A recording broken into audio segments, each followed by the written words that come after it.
Good morning. How you doing out there?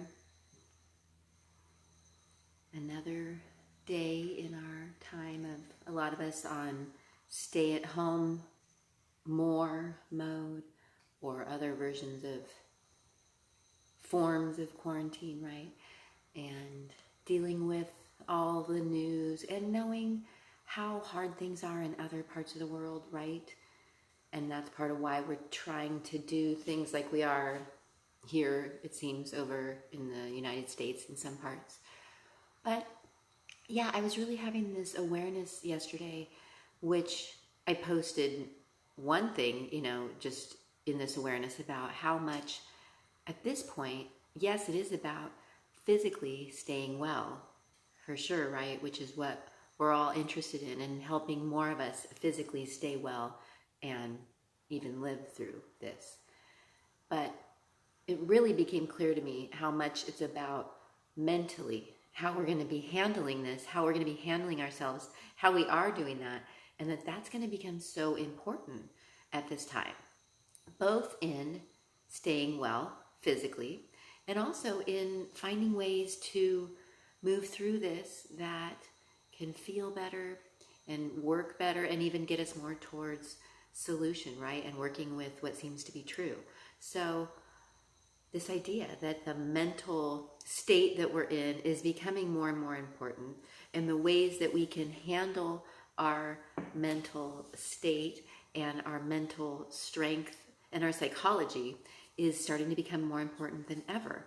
And we can really see that with things like right now where we're really facing our fear so much, right? So many of us in so many ways, whether it's fear of the virus for ourselves or others or the world, fear of the economic implications and effects that are affecting so many people. But fear, for instance, gives us a chance to really face that mind, right? And that's where it starts to become clear that if we're not finding ways to, really it's about focus and using our attention, which is going to be what builds our mental strength and what really becomes a part of our psychology. So I like the idea that, yeah, we all do have a current psychology, a current mental state, right? And a current level of mental strength. And I almost didn't want to use that idea because it felt a little bit, I don't want to be judgmental or for sure say that some people are just born mentally strong and some people are mentally weak, might be the opposite. But it's more of an empowering sense, and what really made me feel confident to talk about it, though, is remembering a person in history who was in something really terrible and found a way to get through it, and talked a lot about this. It's this man who you may or may not know about named Viktor Frankl. And I learned about Viktor Frankl when I was in psychology graduate school because he was a psychiatrist, and he did wind up writing several books and developing a theory of psychotherapy even, and just theory on development and human learning. But Viktor Frankl was someone who was a psychologist and a neurologist from Austria who was in concentration camps. He lived through the Holocaust, and he was actually in some of the hardest, or at least some of the hard, not that any of them were easy, concentration camps during the Holocaust. So Viktor Frankl is someone who, in his time being in this terrible situation, watching humans get killed around him, right?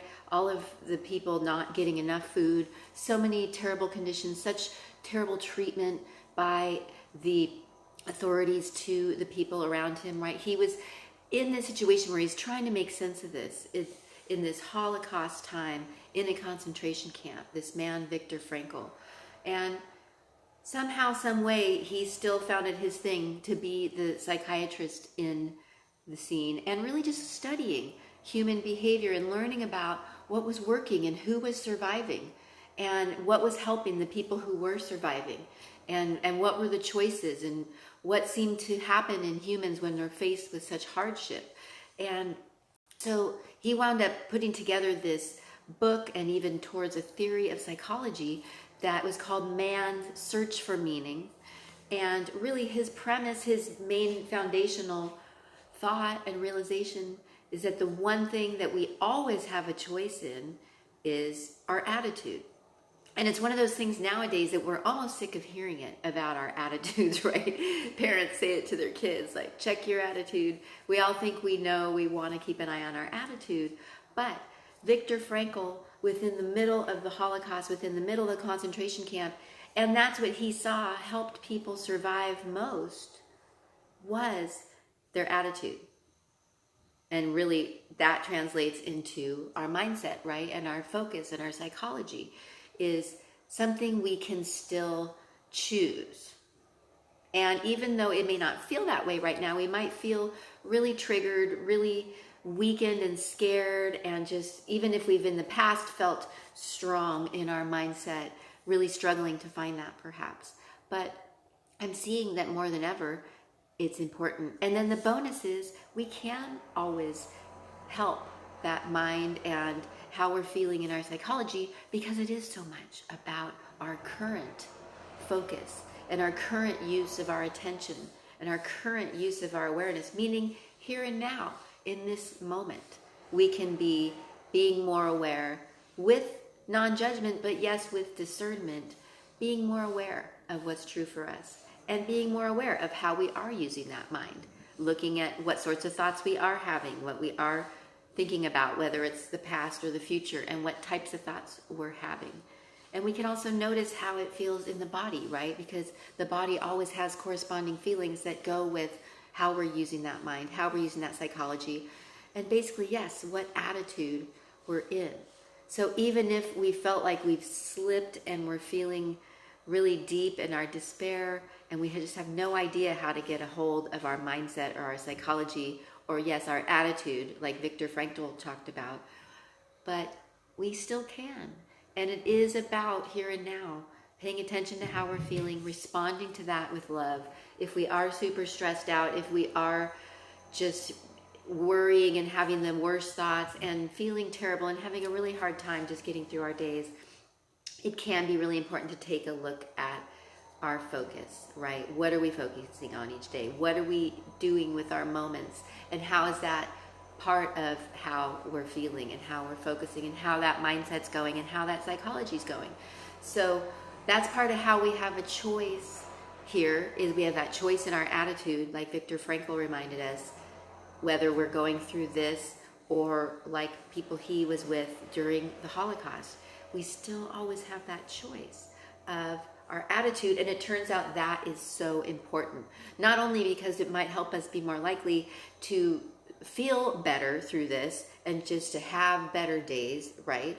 And to not just feel on such extreme levels of those terrible feeling emotions. But unfortunately, those terrible feeling emotions do weaken the body. So if this is about staying healthy, if that's really what this is about in the end, that we want to stay healthy and strong, then I do see that it's going to be about how can we be strong in our mindset. And I don't mean strong like not open. I don't mean strong in that fixed way, but strong in that you're just aware that there's a momentum and that it's all energy, and that what you're currently focusing on and filling up your time and attention and who you're talking to is really forming your mindset and your attitude. And if you're feeling terrible, if you're just having a hard time finding that focus that you even feel like you'd like to be in, then to me, it's about doing more things to just help you get towards feeling better, that soothe you, that tune you, that help you reconnect with some of those feelings even. So it might be things like music that you love, whether you're listening to it or playing it. It might be ways that you can let nature help you, even if it's just stepping outside or looking out the windows. It might be what you're reading, whether it's on your social media posts or in a book. Might be what you're listening to with audios, and or just also making time to quiet that mind can really help, because just having a super busy mind and filling it up with content and information can be an overload for us as well. So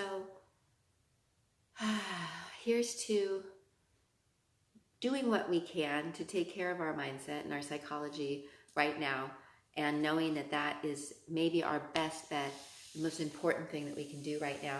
And maybe that's the gift of this time and this virus and this situation is that it's getting us to face ourselves and the mindset and psychology that we have been in, and how it tends to go as we go through things that feel like crisis, and maybe re-choosing, finding ways, whether it's through just reflecting upon what we have been doing more of that personal development kind of stuff to get more in touch with how we're feeling, how we're doing, whether we're journaling or just in forms of meditation.